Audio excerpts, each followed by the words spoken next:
Let's jump right into one of the shortest, but wow, one of the most pivotal chapters in the whole book of Revelation, chapter 15.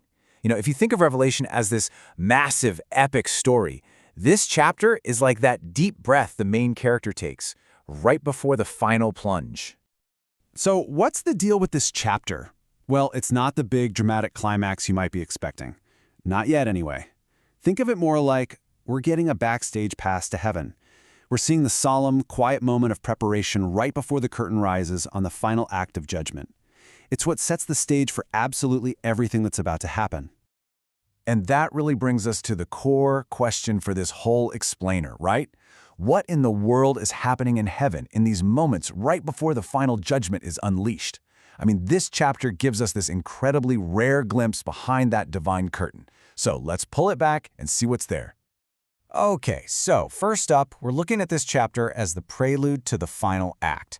It's a critical bridge taking us from the earlier warnings, like the trumpet judgments, to the absolute decisive end. There's a really good reason this whole scene is set in heaven. It has one key purpose: to frame everything that's about to come. The goal is to show that the intense events we're about to witness aren't just random cosmic chaos. No, this is being presented as a deliberate, just, and sovereign act. It's basically laying the theological groundwork for the super intense judgments we're going to see in the next chapter. All right, now let's shift gears to the first major vision we get, the victor's heavenly song. This is an incredible scene of worship, and it's all about reassurance. The central image here is just stunning.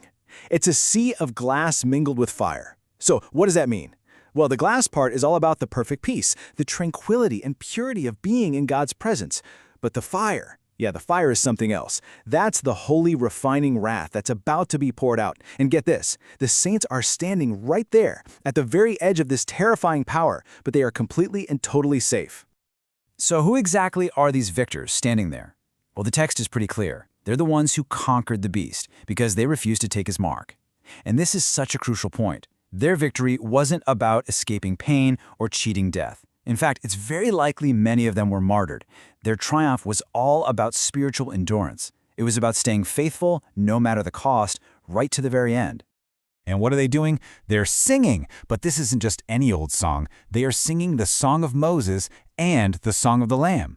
This is so cool because it connects two huge moments of deliverance. It's basically saying that just as God saved Israel from Pharaoh at the Red Sea, he's now saving his people from spiritual evil through the Lamb, through Christ. It weaves the Old and New Testaments together into one single grand story of salvation.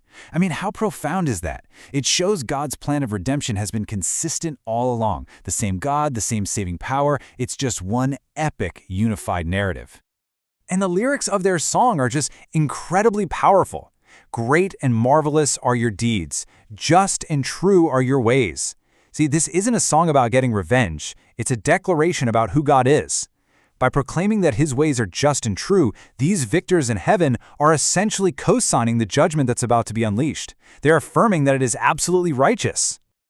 Okay, so the stage is set, the judgment has been declared righteous, and now the scene shifts. We move from worship to the solemn, and let's be honest, kind of terrifying preparations for the bowls of wrath. And I want you to notice how formal all of this is. This isn't some chaotic, angry outburst from heaven. Not at all. It's a solemn, almost priestly ritual. The heavenly temple itself, the very place of God's law and presence, is opened. Then out come 7 angels dressed in pure linen with golden sashes, just like priests. They're here to carry out a sentence. Every single detail here is meant to scream divine authority and perfect, calculated justice.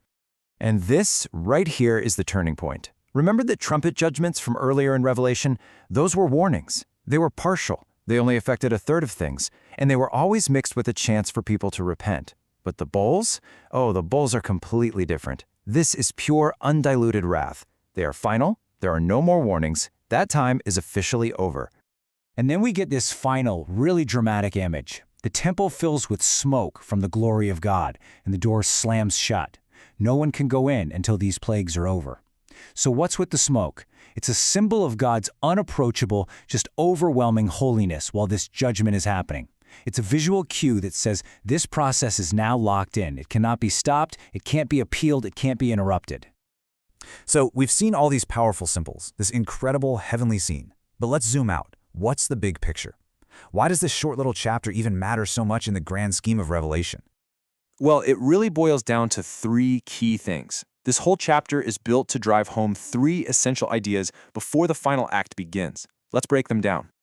Okay, first up is reassurance. That vision of the victor standing safe on the sea of glass, that's to show the faithful that they are secure in God's presence. Second, affirmation. The song they sing confirms that what's coming next isn't just cruelty, it's justice. And number three, transition.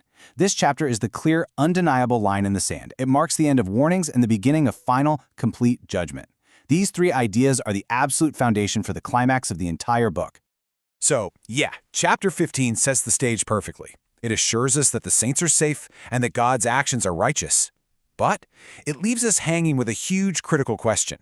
Now that the bowls are full, the angels are ready, and the temple door is sealed, what does this final unmixed justice actually look like when it finally gets unleashed on the world?